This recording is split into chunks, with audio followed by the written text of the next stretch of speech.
Welcome back.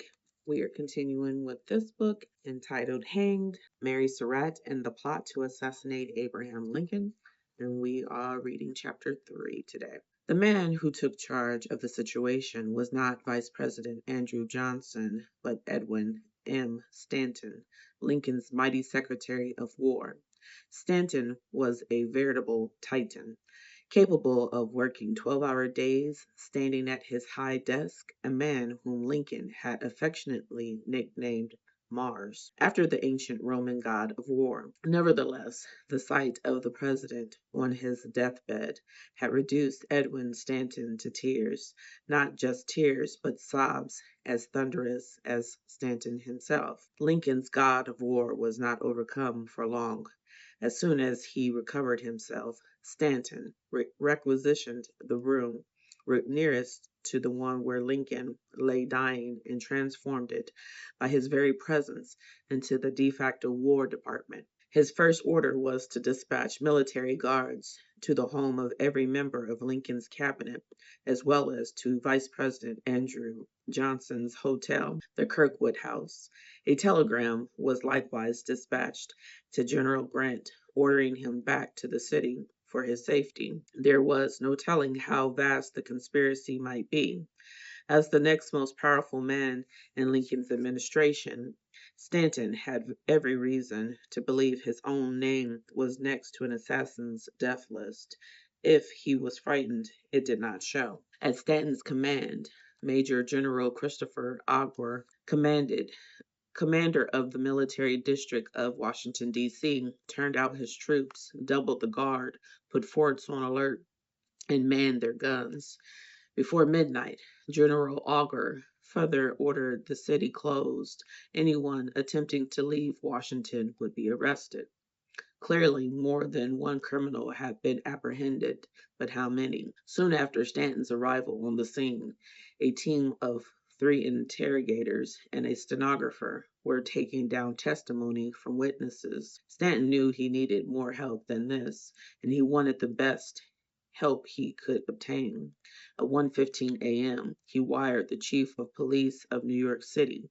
Send here immediately 3 or 4 of your best detectives to investigate the facts as to the assassination of President and Secretary Seward. Some clues required almost no detective work. A search of Booth's room at the National Hotel, for instance, turned up a cryptic letter containing hints and advice about an unnamed undertaking. Fearing that the suspicions of the United States government had already been aroused, the writer cautioned, time more propitious will arrive yet. Do not act rashly or in haste. Most alarming of all was the recommendation that Booth go and see how it will be taken in our deed, an indication that the Confederate government in Richmond was somehow involved in the plot. Signed simply Sam. The letter pointed the authorities straight in to Samuel Arnold, as well as Michael O'Laughlin, 2 of Booth's Baltimore schoolmates. Both would soon be in police custody. Another arrest came just as easily. Backstage witnesses at Ford's Theater quickly related that upon his arrival at the back door of the theater, Booth had called out to Edmund Ned Spangler, requesting that the screen shifter hold his horse, though Ned had passed off the task to a young peanut seller named Joseph Burroughs. That did not exonerate him.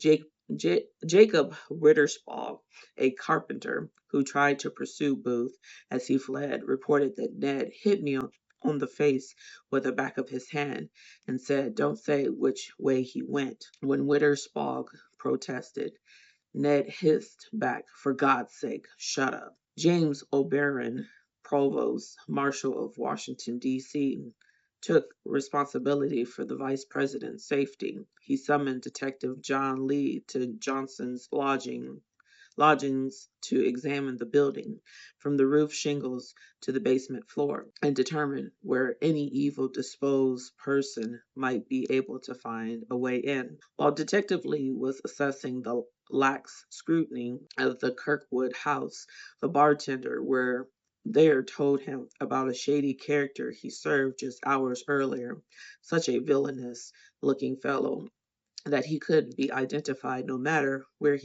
was seen. This German man had checked into the hotel on Good Friday morning for a single night paying in advance. Examination of the hotel register showed his name to be G.A. Astrod, occupying room 126, directly above the vice president. A search of Astrod's room yielded a quantity of disturbing articles: a loaded and capped Colt cavalry pistol, 3 packages of 44 caliber pistol cartridges, and a Perrine map of the southern states, for starters. Detective Lee reached into the pocket of the black coat hanging on the wall and pulled out an Ontario bank book bearing the name J.H. Booth. Stripping the sheets from the bed revealed a staying bowie knife 10 or 12 inches long. My firm conviction, Lee stated, is that this man, G.A. Atzold, came into the house to assassinate His Excellency Andrew Johnson. At about the same time, John Fletcher of Naylor's stable came into police headquarters to report a stolen horse. Charlie was one of the Naylors' best, a black-tailed roan with a smooth gait and gentle manner that made him a popular choice among gentlemen and ladies alike. The afternoon of April 14th, a young man named David Harold had rented Charlie, promising to return by 8 o'clock or 9 o'clock. By 10 that evening, Harold and Charlie had still not been returned. This was all the minimal concern to the police until they heard what had happened at the stables at around 10 o'clock. That was when George Atzerdot had shown up at the stable to collect the horse he boarded at Naylor's. Astrodot struck Fletcher as out of sorts, nervous, and itchy for a drink. Fletcher accepted his invitation to step out for a glass of ale. The alcohol seemed to go straight to Astrodot's head. Coming back, he spoke as if he was half tight through, though very excitedly, and said that I would hear of a present about 11 o'clock. Fletcher recalled a present. The remark made no sense. Your acquaintance is staying away very late, Fletcher observed, recalling that Ezerdot and Harold were friends. As Ezerdot mounted up and prepared to go, he reassured Fletcher that Harold had only been delayed. Neither horse nor rider appeared steady on their feet to Fletcher.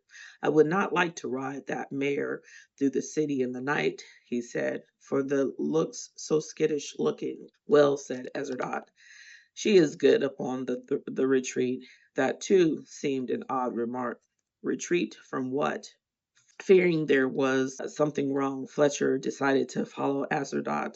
Fletcher watched him stop off at the Kirkwood house long enough to down another drink before riding off toward 10th Street. It was about 20 minutes past 10, and probably just as Fletcher turned to head back to Naylor's, he heard a familiar sound, Charlie's hooves. The horse's gait was as distinctive as a human voice. Just down the block was David Harold astride Charlie. He apparently saw me and immediately put spurs to the horse. Fletcher would tell the authorities. Fletcher called out to Harold, you get off that horse now. You have had that horse out long enough. Harold wheeled and galloped off. Fletcher ran back to Naylor, saddled up the fastest horse left in the stable, and gave chase all the way to the Navy Yard bridge, where he was stopped by a sentry. Yes, a man on a roan horse matching Charlie's description had just ridden through, followed by another fellow on a bay horse, who'd taken off just as fast once he crossed. But Fletcher would not be permitted across the bridge unless he was willing to remain outside the city until curfew lifted at dawn. John Fletcher had no intention of staying out all night, even for Charlie. It was after 1 o'clock in the morning by the time he returned to the stable and got his horse bedded down for the night. By then the horrible news was everywhere, and the streets were crawling with cavalry. Fletcher stopped a sergeant asking if they had taken up any horse. The officer directed him to the police. Upon hearing his story, the police took him straight to General Augur. The general wanted to know if Fletcher recognized a certain saddle and bridle. They were not Charlie's, but Fletcher had indeed seen that saddle and bridle before. They belonged to George Assardat. The tack had come from a riderless horse, a brown mare 15 and a half hands high and with one blind eye, that had been discovered panting and sweating near the Lincoln General Hospital. John Fletcher knew that horse as well. She too had belonged to George Assardat until just 2 days before. No one was quite sure how these details fit together yet, but Assardat was connected to Booth and Harold to Assardat. Could it be a coincidence that David Harold had galloped out of the city on a stolen mount just minutes before a horse and rider matching Booth's description had crossed the Navy Yard bridge? The authorities did not think so, and so George Assardat and David Harold joined John Wilkes Booth on the top of the most wanted list. While news of the assassination careened across the city, Metropolitan Police detectives John Clerval was questioning Mary Surratt in the hallway outside her bedroom. She confirmed that she was indeed Miss Surratt, the mother of John Surratt. Junior Clerval informed Miss Surratt that he wished to see her son. John is not in the city, sir, she said. It had been 2 weeks since she had last seen him. 21-year-old John.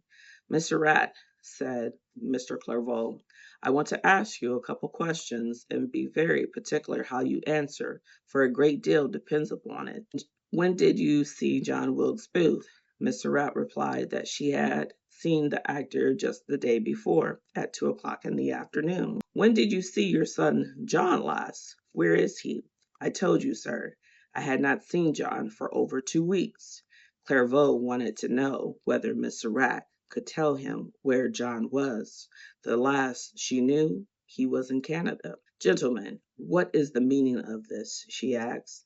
Then told Clerval that in those days there were a great many mothers who did not know where their sons were. The police turned to his colleague, Detective James McDevitt. Mac, you tell her, Clairvoy said, and headed up the stairs to the next floor. How the soldier and detectives had ended up at Mary Surratt's home within a few hours of Booth's pulling the trigger, and it is a question that remains without a firm answer to this day. That was a night of horrors, Detective James McDevitt would later say when he recalled the circumstances that had led him to 541 H Street. He'd been at headquarters just 100 yards from Ford's Theater when the news of the assassination had broken. A swarm of detectives, Mr. McDevitt among them, was immediately unleashed in search of information. As fast as we could find a man who had seen the shooting or had a good look at the face of the murderer, who knew anything whatever about the affair, we would bring him in and make him tell what he could, McDevitt said. But a crowd was forming outside the building, wildly excited over the murder. Every time an officer brought a witness in for debriefing, it threw the growing mass of soldiers and citizens into frenzy of anger and grief. They wanted to storm the building, carry off these people and hang them to the trees in the street. Emotions rose to such a pitch that the police feared they would not be able to guarantee the safety of the actors and theater goers who had information to volunteer. Outside the theater itself, incensed citizens were threatening to hang the actors and burn the building to the ground. Aware that the situation was on the verge of detonating, McDevitt went out onto the steps of the police headquarters and appealed to the people for their cooperation. "You are the friends of the president, and so are we," he called to the mob. "You are anxious to see the justice done to the perpetrators of this crime. But your anxiety is no greater than ours. If you will help instead of hindering us, we shall be able to do our work. These people who are coming to headquarters with us are not criminals. They are friends of the president, too. They are coming here to tell us what they know so that we can use this information in capturing the assassin." That placated the crowd enough that McDevitt and his fellow officers could come and go without disturbance. As McDevitt would tell it, he was out scouring the streets for witnesses when he came across a man whose face seemed very familiar. An author he had seen perform before. McDevitt thought possibly John McClough, though it would turn out that McClough hadn't been in Washington for nearly 3 weeks. "If you want to find out all of this desperate business," the man is said to have told Detective McDevitt, "keep an eye on Miss Surratt's house on H Street." 4 other men would eventually claim the honor of pointing the authorities towards H Street. A foreman at the stable who had rented a horse to one of Booth's accomplices, the keeper of the saloon that adjoined the Ford Theater, a friend and fellow actor of Booth's, and Louis Weekman,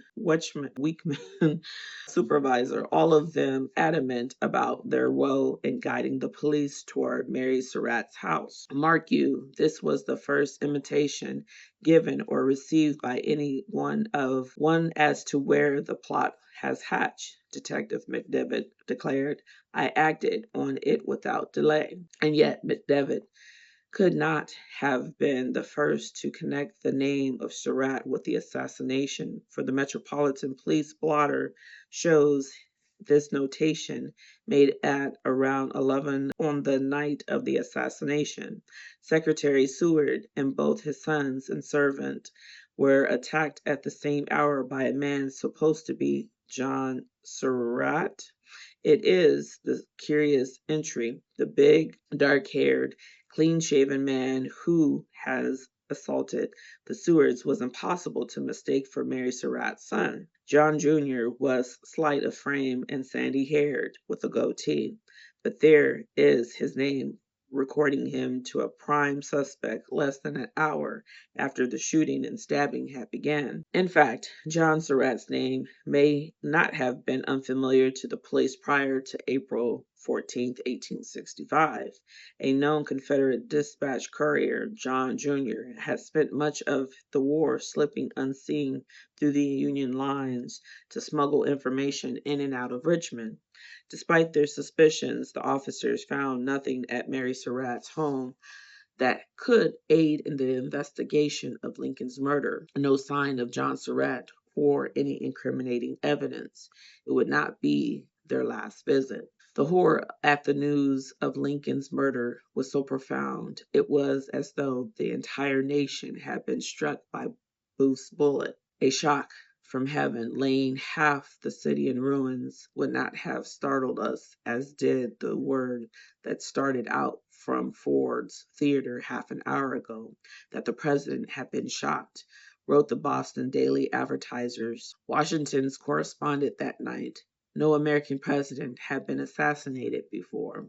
The Secret Service did not yet exist. In its 89 years existence, the United States had seen just one would-be assassin, a mentally unstable house painter who tried to shoot Andrew Jackson with a pair of malfunctioning pistols on the U.S. Capitol steps. Jackson had successfully beaten the man off with his cane until onlookers, including Congressman Davy Crockett, had been able to tackle the assailant. 4 years of bitter civil war had made Lincoln's staff more watchful of his safety, but once the Confederacy fell, one of Lincoln's guards remembered Washington was a little delirious. Those about the president's lost somewhat of the feeling usually present that his life was not safe.